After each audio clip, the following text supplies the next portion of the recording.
Hello, hello, this is Lisa Christensen, the blogger at May Dream Rose, and I want to show you this really fun technique. It takes really like 3 colors. It's a wash on top of, and then glazing. So I'm creating a wash and then I'm glazing on top, and that is what it's called. But if you can kind of, the light, anyways, I'll zoom in without the light being so bright on it. Yeah, you can kind of see the colors. This is a really pretty like blue honey color. Yeah, so anyways, I'm gonna get started showing you. So I of course stamped this on Archival ink, and then I stamped this stamp onto mixed media from my sketchbook. Actually, it's mixed media paper from Canson. It's a sketchbook, and I just cut it down to size. I think it was like a, I don't know, 3.5 by 4 maybe. It doesn't matter. Whatever size you got that can fit this stamp onto that. And I just used Ranger Archival ink for that. And of course, this stamp is from Blue Night Stamps, and I love their stamps. All right, so let's get started with this wash.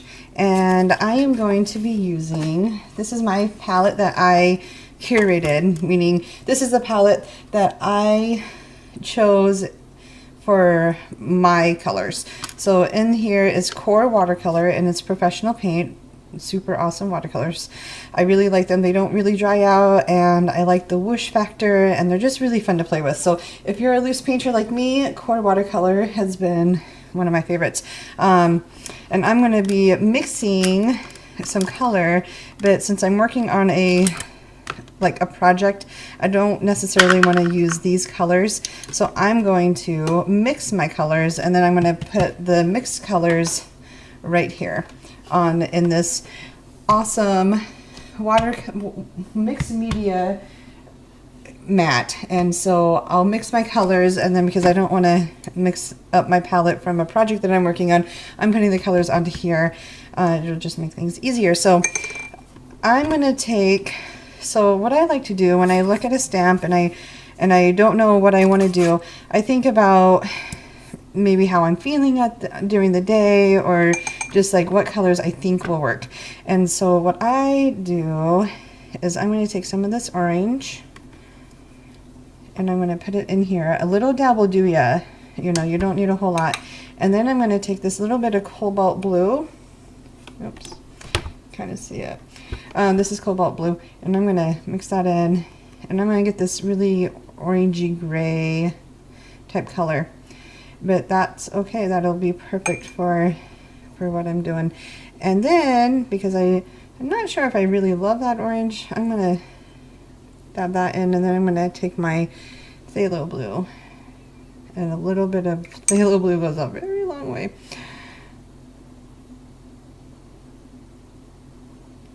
And I'm going to mix that, and I'm still getting this not so fun color. Let's just add some Quinn. There we go. That's what I needed. Some Quinn Gold. When in doubt, I always use Quinn Gold, and then I'll take a touch of that and mix it in here. There we go. That's the color. That's the golden color, honey color that I want. I'm going to add just a tiny bit more, so I know I have enough to make it work.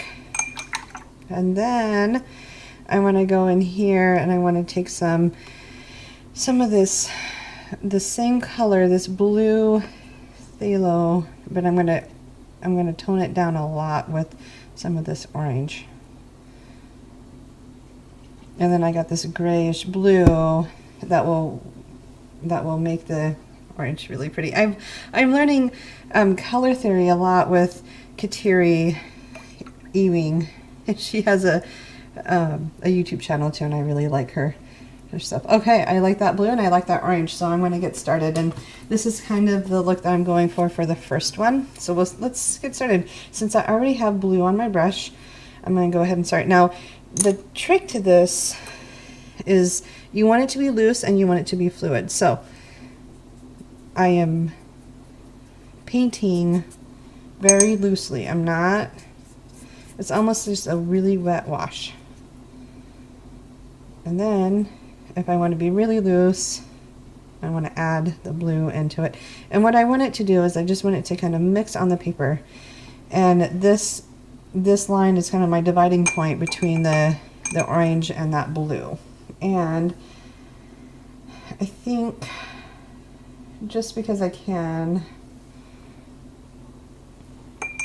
I'm going to let that be, and I'm going to start on the orange. I really like this mixed media matte that I just got from Waffle Flower. It's really awesome, you guys. It's like my new favorite thing to work on when I'm working with cards. All right, so I want this beautiful Quinn yellow gold. Ugh, isn't that gorgeous? It just makes me happy. Oops. And again, I'm a pretty loose painter, so you're going to see me paint completely outside of the lines, and that's okay because watercolor always dries lighter. If you don't want the color to be there, you take water and you just like soak it up with your brush. And I'm going to take some more of that blue.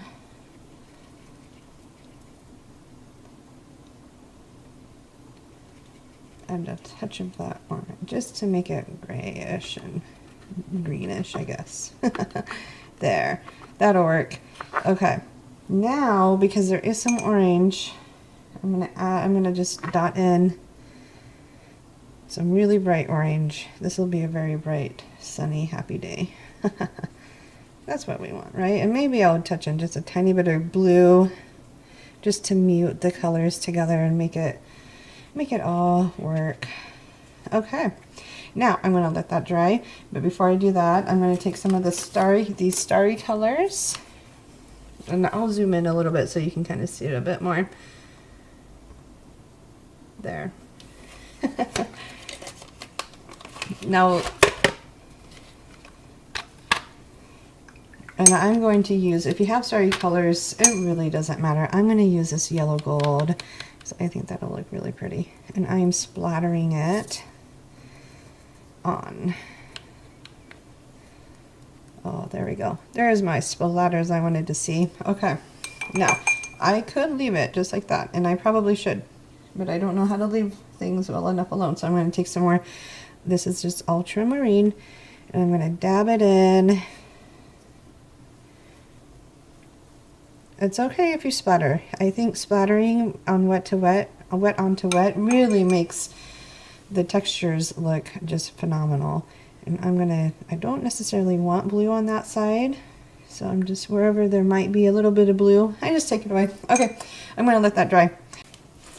All right, and now let's go for a different one. I'm gonna choose a completely different color, and I'm actually gonna clean up this palette a little bit. I really love this new palette. The mixed media matte from Waffle Flower has just really changed the way I've done a lot of work. I used to just not clean my palette and not get these luminous colors that I really want in my watercolor. And I think that's really, like, I don't know, it's a game changer for me, I guess. So if you like to watercolor and you have palettes that have colors in it for a project and you don't want to wipe that up, this is a good option. But you can also heat and emboss it too, and it's like heat resistant up to, like, I don't know, 500. It's made out of silicone, the stuff that you use for baking, so it really works. Okay, let's go for a brighter orange, and I'm actually going to add some magenta this time because that is a crazy bright orange. I don't think anyone needs that bright of an orange, my opinion. All right, so I mixed some magenta. That's super bright still. So if I want to mute it, I want to get a blue, and I just took a little dab of blue, and I'm just going to mute it. Oh, look at that. That looks like a purpley, perfect orange. So we'll go with that. And I'm going to, again, just paint it on. Oh, isn't that gorgeous? Look at that. Beautiful. All right. And now I think I'm going to add just a little bit more magenta, and we'll make this probably more of a pinky card. I like that. I'm going to add a little bit more just straight magenta. Right here is straight magenta, and I don't know, dot it in wherever I feel like it. I like the petals to be lighter and the background to be darker, so like, not that it's a preference. And then, because I really don't want pink on the leaves, I'm gonna try and move that pink around a little bit. There, I like that. And because I got splatter, I'm just gonna wash it away with my water. You're never gonna know that there was splatter on here. That's why I love watercolor. You can really make a mess and then come back and clean it up, and no one's gonna know that you made that, splattered it, and then took it away. All right, so I'm gonna do this same color. I'm gonna take this is called green gold. It's really pretty. It's one of my favorites. And I'm gonna take some cobalt blue. And that is like a super bright green, which I don't know if I necessarily love that bright green, but then I'm gonna mute it down a tiny bit with this ultramarine, and there you go. I got this beautiful green that will work. And I think I'll just put it around the leaves, and then I'll go into more of the ultramarine. We'll just do like a 3 variation wash, because that's really what we're doing. And it will look beautiful. All right, I like that. Now if I wanted to, I could go back in and make the background a little bit darker. I'm gonna leave it. I really like it the way it is. And now I'm gonna take some of my yellow gold again and splatter, splatter, splatter. That was a lot of splatter. Can't go wrong with some mica colors, and because there's a lot more, maybe I'm gonna be a little more forgiving and just kind of move it around. There, I like that. All right, so now I would let that dry. All right, this is about dry, so I can go ahead and work with that. I'm gonna take I really don't want any other color to get on it. All right, so now what we're gonna do is we're gonna glaze, and I'm gonna take this blue right there, and I'm actually gonna just take some of this Quin Gold that we were working with, straight Quin Gold, and you'll see, and that might be a little bit too wet. I just need a little bit of pigment on my brush, a little bit of pigment and a little bit of water. And so it does take a practice to know how much water to pigment ratio you have, but if it doesn't look right, then blot your brush and try again. You can always go dry, but you can't go back from too wet, I guess. Yeah. Oh, and you can see that these petals are just starting to glow because a transparent color.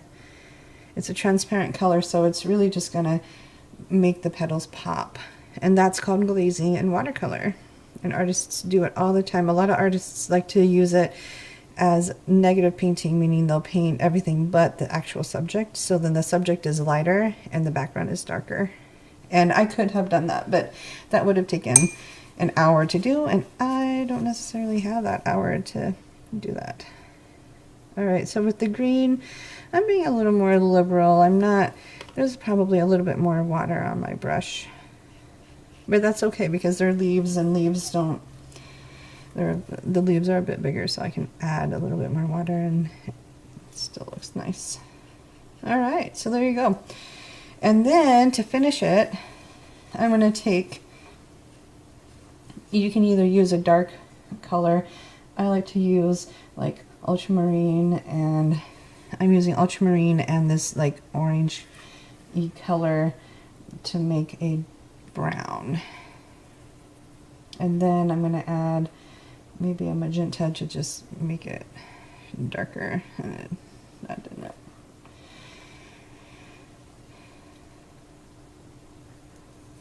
And that's more of a purple color, and that's okay because watercolors like to separate, so you'll see like a little bit of blue, a little bit of purple, and then on top of the yellow it does look a bit darker. It won't look as yellow, but maybe I will add just a dab of yellow right here just to give it some, just to make it look more like the center. There you go. Okay, I'm calling that one done. I'm walking away from it. Now what I can do with this is I can stamp a sentiment. I can leave it as it is. I could write, honestly, what I'll probably is just write something like a little note or something, or I might just leave it the way it is and let someone frame it or whatever. I don't know. You know, the limit and the possibilities are endless. So the other thing that if you wanted the petals to pop a little bit more, which I don't think it needs it, but if you do, you can, I'm going to take some of this orange and I would just add a little bit to the edges, maybe just to give it a little bit more character. I don't know. Definition. You know how flowers, all the petals aren't one color and they usually have a lot of variation. So there you go. There's the orange. And let's see, I painted that in about maybe 5 minutes. Oh, look at that. So fun. And I can, when you know how to mix colors, there you go. That's perfect. I'm going to walk away from that because I really like it. I'll zoom in just a little bit more, see if you can't get a better look at it. And I can't, so it's still wet. But there's the finished product, and I really like it. It's a little glossy because it's watered, but you can see. And that, isn't that beautiful? That someone's going to love that. I'm going to give that to somebody, I don't know who, and they will absolutely love it. So there you go. And then I have this one, which if you want to stick around for, I'll paint that one too. The things with these washes, it's very intuitive, very, you know, you think about the colors that you want to use, you think about how you want to paint it. So there's a lot of thought that goes into it, but on the flip side, they turn out so different every time because you're letting watercolor do its thing. You're letting watercolor dictate how it works. And when you do that, you're able to get some really pretty things with it. All right, so I'm going to go ahead and use my magenta. We'll go with that. We'll do like a pinkish color. And I'm going to mute it a little bit with this purple. Just give it a little bit of a grayer look so it's not so bright. I don't necessarily think petals are that bright. And I like these little petals up here. I don't always just stick in the line. I just, wherever I think color should go is where I put it. And I'm also, my brush, I'm holding my brush so the end, the tip of this brush is parallel with the petal. So like if I were to do this, it's not going to paint right. So the tip is always pointing to where the petal is, and that's how I make it look so effortless. It's not because it's because I know where I want my tip to go.